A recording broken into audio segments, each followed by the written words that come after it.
But I'm wondering if we should change that view, particularly in this time. That citizenship maybe isn't enough. How many people here are advocates?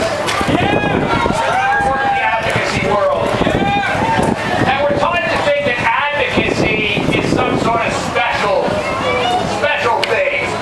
You're an advocate, somehow you're a little louder than everyone else, or you're swimming upstream a little more than everyone else. If you're an advocate, somehow you're more in favor of freedom than, say, the rest of the normal folks in America who just sort of go through their day-to-day existence and don't really think about what it takes to be included.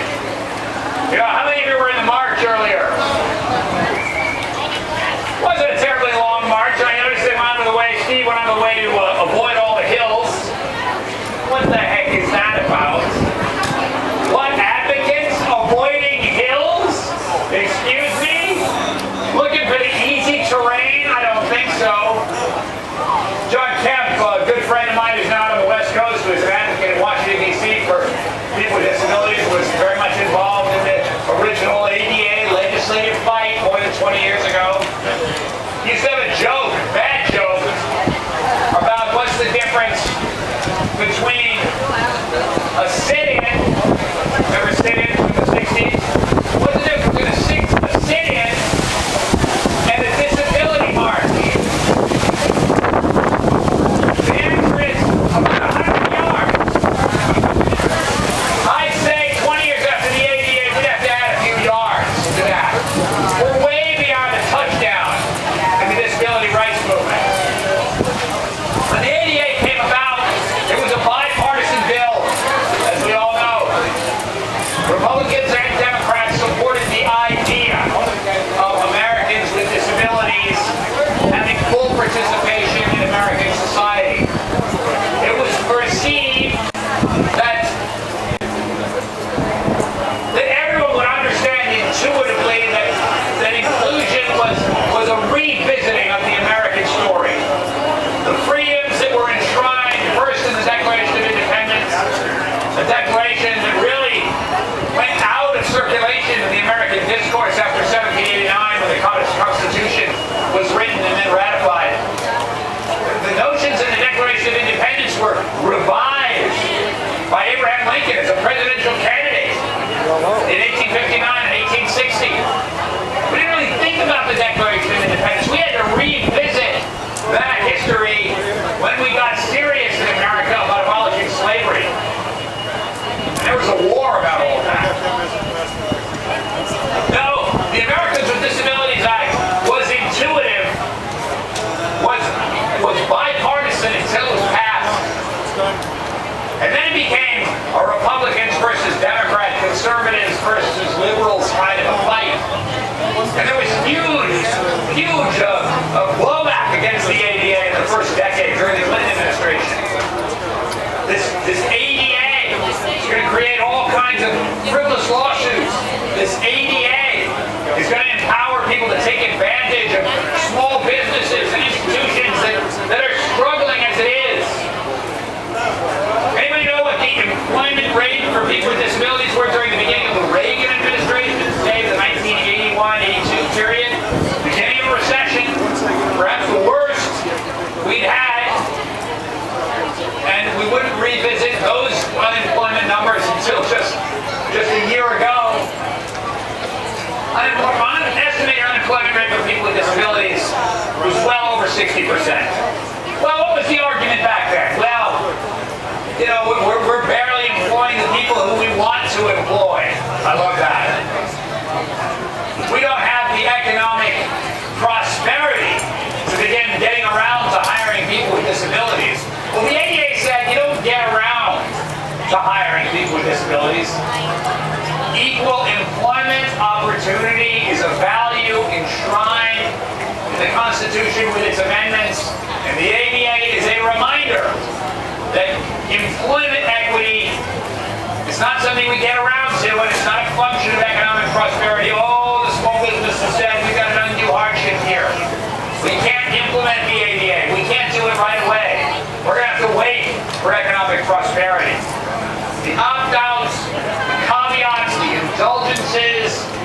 people who didn't want to get involved in this equality business for people with disabilities were many. And that's part of the reason why the ADA was a bipartisan bill. It was filled with compromises. Its enforcement was not clear. And what's happened over the last 20 years? Well, first of all, we've had the biggest economic prosperity since the end of World War II in America. Did that move the needle on employment in the United States? No. So economic prosperity didn't change the employment rate for people with disabilities. No. The largest peacetime prosperity in U.S. history did not change the unemployment rate for people with disabilities one iota. Well, what does that tell you? Equity is not about prosperity. It's the other way around. Prosperity comes as a result of equity. So as we rethink what the next 20 years are going to mean for the Americans with Disabilities Act, we should remember there was this promise 20 years ago that if economic prosperity came around, so would employment equity. Well, it didn't happen. And so all of you advocates out there have to be reminded that advocacy isn't some special job. Advocacy is citizenship. And for all of the questionable caveats and compromises in the ADA, which concerned me actually as a disability advocate, as an activist 20 years ago. Well, I mean, what if Governor Wallace of Alabama, instead of facing the National Guard there on the steps of the University of Alabama, had been told that one of these students was going to file a lawsuit, and that was going to integrate the University of Alabama. The integration was going to be the result of some people filing lawsuits, and that we'd get around with integration in education without the help of the National Guard, the federal enforcement authorities that made the Civil Rights Act have teeth. I said to myself, we don't have a chance in hell in this country if we don't have the National Guard, if we don't have the Department of Justice, if we don't have the fire code civil enforcement of building codes for accessibility, which we didn't have at the beginning 20 years ago. But what did we get 20 years later? Growing up around the ADA, outside of the Department of Justice, outside of the implementation of law that involves criminal lawyers and civil attorneys,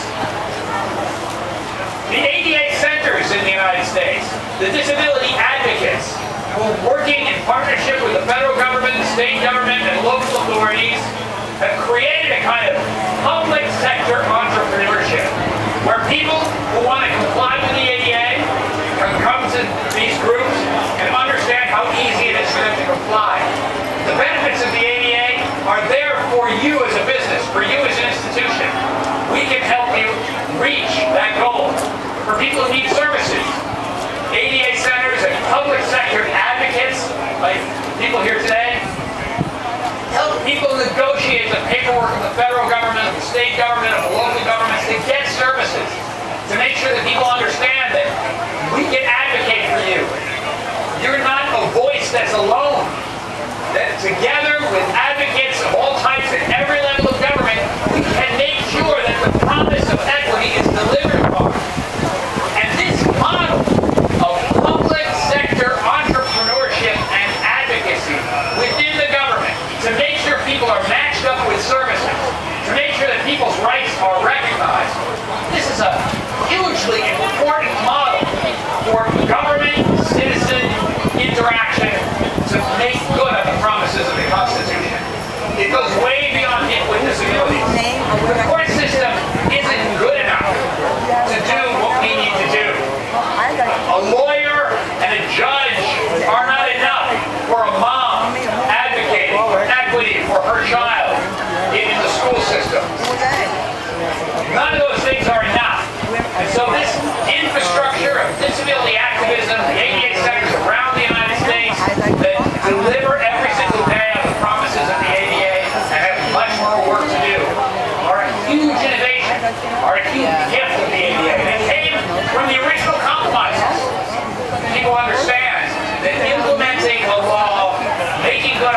promises and delivering the promise that is unique to the ADA. Remember, it's not simply about race or ethnicity.